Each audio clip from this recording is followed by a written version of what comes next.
Hello, and welcome to the continuing story of Lady Chatterley's Lover. Yes, the audiobook, the romance, Lady Chatterley's Lover, with me, Morel Benard. The last words were, nobody could speak, there was nothing to say. At length, Connie saw the yellow light of the house and her heart beat fast. She was a little frightened. They trailed on, still in Indian file. He unlocked the door and preceded them into the warm but bare little room. The fire burned low and red in the grate.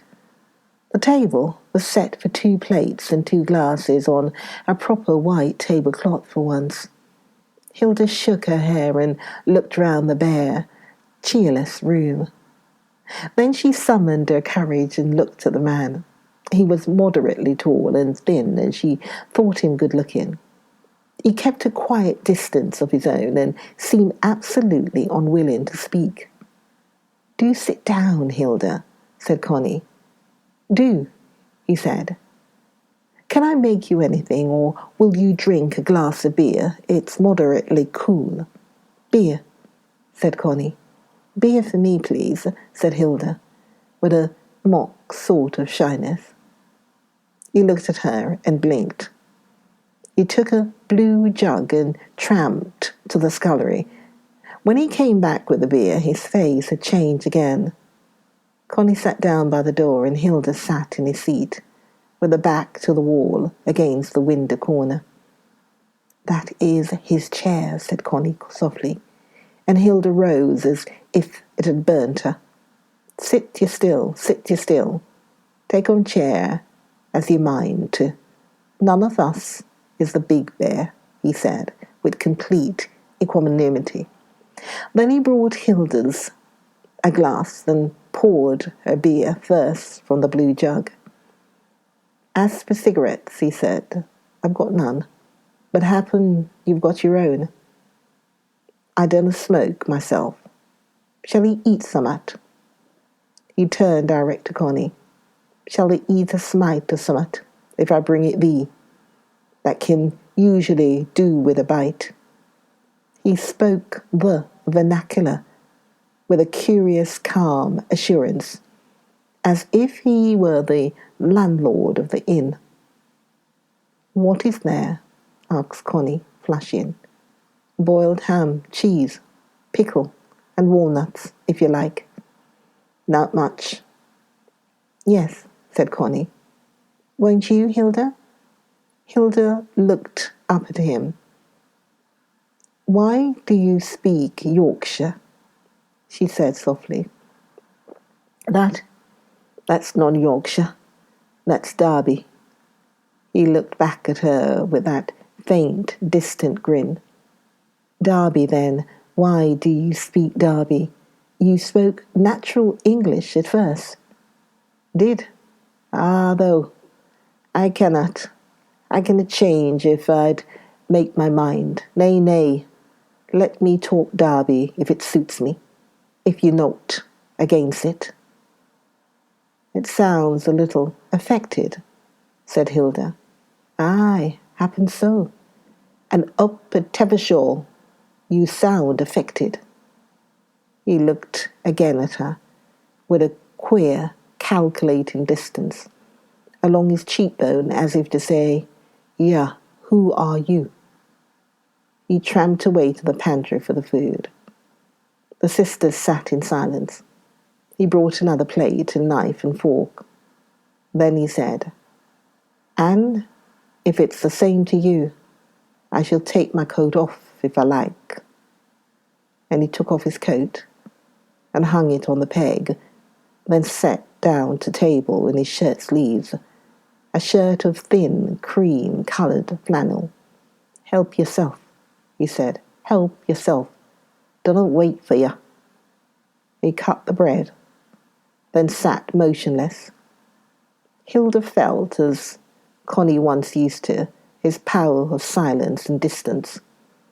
She saw his smallish, sensitive, loose hand on the table. He was no simple working man, not he. He was acting, Still, she said, as she took a little cheese, it would be more natural if you spoke to us in normal English, not in vernacular. He looked at her, feeling a devil for will. Would it? He said in the normal English. Would it? Would anything that was said between you and me be quite natural? Unless you said you wished me to hell before your sister ever saw me again, and unless I said something almost and unpleasant back again, would anything else be natural? Oh yes, said Hilda. Just good manners would be quite natural. Second nature, so to speak, he said. Then he began to laugh. Nay, he said, I'm weary of manners. Let me be. Hilda was frankly baffled and furiously annoyed. After all, he might show that he realized he was being honoured, instead of which, with his play-acting and lordly airs, he seemed to think it was he who was conferring the honour. Just impudence. Poor misguided Connie in the man's clutches. The three ate in silence. Hilda looked to see what his table manners were like. She could not help realizing that he was instinctively much more delicate and well-bred than herself. She had a certain Scottish clumsiness, and moreover he had all the quiet, self-contained assurance of the English. No loose edges. It would be very difficult to get the better of him. But neither would he get the better of her. And do you really think, she said a little more humilely, it's worth the risk? Is what worth what risk? This escapade with my sister. He flickered his irritating grin. You mock Zarks? Then he looked at Connie. That comes on thine own accord, lass, doesn't that? It's none me as forces thee. Connie looked at Hilda. I wish you wouldn't cavil, Hilda. Naturally, I don't want to. But someone has to think about things. You've got to have some sort of continuity in your life. You can't just go making a mess. There was a moment's pause. Hey, continuity, he said, and what by that? What continuity have you got? With your life? I thought you was getting divorced. What continuity is that? Continuity or your own stubbornness. I can see that much. And what's good it's going to do you? You'll be sick of your continuity after a fat sight older. A stubborn woman and her own self-will, aye, they make a fast continuity, they do. Thank heaven it isn't me as has got to be handling of her. What right have you to speak like that to me, said Hilda. Right? What right have thou to start harassing other folks by your continuity? Leave folks to their own continuities.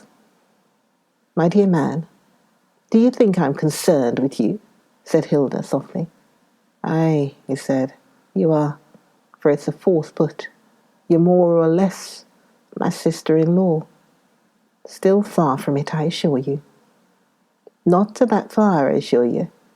I've got my own sort of continuity back your life, good as yours any day, and if your sister there comes to me for a bit of cunt and tenderness, she knows what she's after.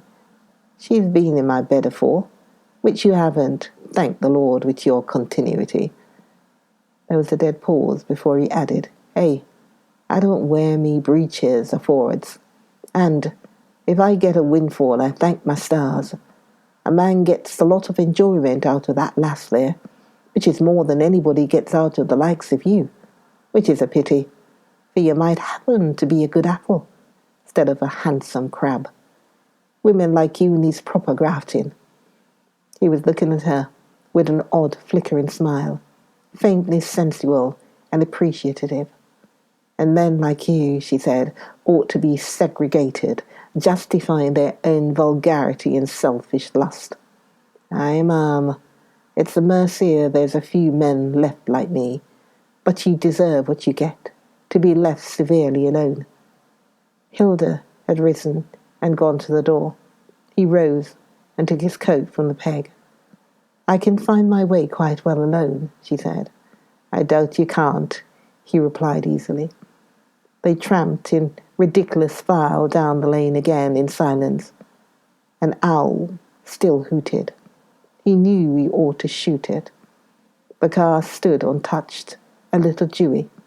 Hilda got in and started the engine. The other two waited. "All I mean," she said from her entrenchment, "is that I doubt if you'll find it's been worth it, either of you." "One man's meat is another man's poison," he said, out of the darkness. "But it's meat and drink to me." The lights flared out.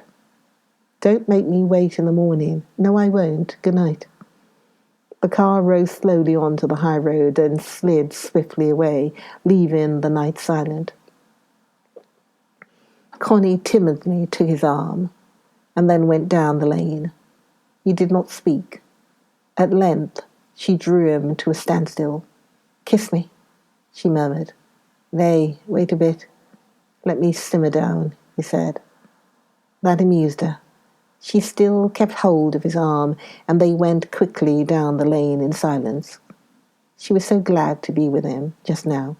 She shivered, knowing that Hilda might have snatched her away. He was inscrutably silent. When they were in the cottage again, she almost jumped with pleasure that she should be free of her sister. "But you were horrid to Hilda," she said to him. "She shouldn't slapped in me time." "But why? Ain't she so nice?" He didn't answer. Went round doing the evening chores with a quiet, inevitable sort of motion. He was outwardly angry, but not with her. So Connie felt. And his anger gave him a peculiar handsomeness, an inwardness and glisten that thrilled her and made her limbs go molten. Still, he took no notice of her, till he sat down and began to unlace his boots. Then he looked up at her from his brows, in which the anger still sat firm. "Shan't you go up?" he said. "There's a candle." He jerked his head swiftly to indicate the candle burning on the table. She took it obediently, and he watched the full curve of her hips as she went up the first stairs. It was a night of sensual passion, in which she was a little startled and almost unwilling, yet pierced again with piercing thrills of sensuality, different, sharper, more terrible than the thrills of tenderness, but at the moment more desirable. Though a little frightened, she let him have his way, and the reckless, shameless sensuality shook her to her foundations, stripped her to the very last, and made a different woman of her. It was not really love. It was not voluptuousness. It was sensuality sharp and searing as fire, burning the soul to tinder, burning out the shames, the deepest, oldest shames in the most secret places. It cost her an effort to let him have his way and his will of her. She had to be a passive, consenting thing, like a slave, a physical slave. Yet the passion licked round her, consuming, and when the sensual flame of it pressed through her bowels and breast, she really thought she was dying, yet a poignant, marvellous death. She had often wondered what Abelard meant when he said that in her year of love he had loosed and passed through all the stages and refinements of passion. The same thing, 1,000 years ago, 10,000 years ago, the same on the Greek vases everywhere, the refinements of passion, the extravagances of sensuality, and necessary forever, necessary to burn out false shames and smelt out the heaviest ore of the body into purity with the fire of sheer sensuality. In the short summer night, she learned so much. She would have thought a woman would have died of shame, instead of which the shame died. Shame, which is fear, the deep organic shame, the old physical fear which crouches in the bodily roots of us and can only be chased away by the sensual fire. At last it was roused up and rooted in the phallic hunt of the man. And she came to the very heart of the jungle of herself. She felt now she had come to the real bedrock of her nature and was essentially shameless. She, her sensual self, naked and unashamed. She felt a triumph, almost a vainglory so. That was how it was. That was life.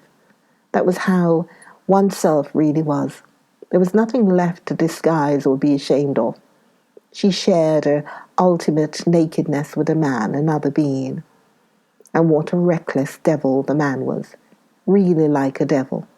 One had to be strong to bear him. But it took some getting at. The core of the physical jungle, the last and deepest recess of organic shame. The phallus alone could explore it, and how he had pressed in on her, and how in fear she had hated it, but how she had really wanted it.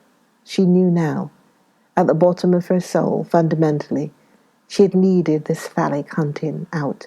She had secretly wanted it, and she had believed that she would never get it. Now, suddenly, there it was, and a man was sharing her last and final nakedness. She was shameless. What liars, poets, and everybody were. They made one think one wanted sentiment, when what one supremely wanted was this piercing, consuming, rather awful sensuality. To find a man who dared do it without shame or sin or final misgiving. If he had been ashamed afterwards and made one feel ashamed, how awful. What a pity most men are so doggy, a bit shameful, like Clifford, like Michaelis even, both sensually a bit doggy and humiliating. The supreme pleasure of the mind, and what is that to a woman? What is it really to the man either? He becomes merely messy and doggy, even in his mind. It needs sheer sensuality, even to purify and quicken the mind, sheer, fiery sensuality, not messiness. Ah, God, how rare a thing a man is. They are all dogs that trot and sniff and copulate. To have found a man who was not afraid and not ashamed. She looked at him now, sleeping so like a wild animal asleep, gone, and gone in the remoteness of it. She nestled down, not to be away from him, till his rousing waked her completely. He was sitting up in bed, looking down at her. She saw her own nakedness in his eyes, immediate knowledge of her, and the fluid male knowledge of herself seemed to flow to her from his eyes and wrap her voluptuously. Oh, how voluptuous and lovely it was to have limbs and body half asleep, heavy and suffused with passion. "Is it time to wake up?" she said. 6:30. She had to be at the lane end at 8. Always, always, always this compulsion on one. "I might make the breakfast and bring it up here, should I?" he said. "Oh, yes." Flossie whimpered gently below. He got up and threw off his pajamas and rubbed himself with a towel. When the human being is full of courage and full of life, how beautiful it is, so she thought as she watched him in silence. "Draw the curtain, will you?" The sun was shining already on the tender green leaves of morning, and the wood stood bluely fresh in the nearness. She sat up in bed, looking dreamily out through the dormer window, her naked arms pushing her naked breasts together. He was dressing himself. She was half dreaming of life, a life together with him. Just a life. He was going, fleeing from her dangerous crouching nakedness. "Have I lost my nightie altogether?" she said. He pushed his hand down in the bed and pulled out the bit of flimsy silk. "I know I felt silk at my ankles," he said, "but the nightdress was slit almost in two." "Never mind," she said. "It belongs here, really. I'll leave it." "Aye, Leave it. I can put it between my legs at night for company. There's no name nor mark on it, is there? She slipped on the torn thing and sat dreamily looking out of the window. The window was open, the air of the morning drifted in, and the sounds of birds. Birds flew continuously past. Then she saw Flossie roaming out. It was morning. Lady Chatterley's lover. Join me for the next video of Lady Chatterley's lover.